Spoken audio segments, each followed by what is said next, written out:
আসসালামু আলাইকুম, কেমন আছেন সবাই? আশা করছি ভালো আছেন। আমি আলহামদুলিল্লাহ ভালো আছি। অনেক দিন পরে আজকে একটা ভিডিও দিচ্ছি।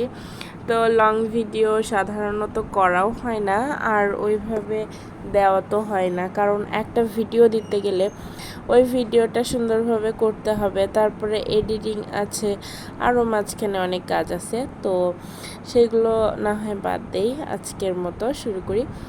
এই তো আজকে আমি রান্না করছিলাম। আমার হাজব্যান্ড সেদিন প্রায় 4 কেজি ওজনের কাতল মাছ নিয়ে এসেছিলো। কাতল মাছটা আমি বলছিলাম এর আগে যে বড় বড় পিস না করে ছোট ছোট, তো এবার বাজার থেকে ছোট ছোট পিস করে নিয়ে এসছে। এমনকি মাথাটাও দেখেন, মাথাটাও ছোট, মানে মাছের পিচের মতো পিস করে নিয়ে আসছে। তো সেটাই আমি আবার ঝিঙা আর আলু দিয়ে রান্না করছিলাম।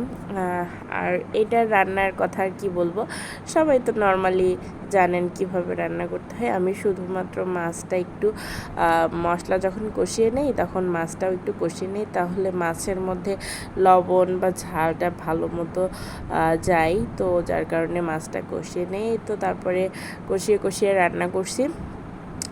রান্না শেষে এই রান্নাটা কিন্তু আমি সম্পূর্ণ বেটে রান্না করছি। তো রান্নার কালারটা দেখবেন অনেক টেস্ট।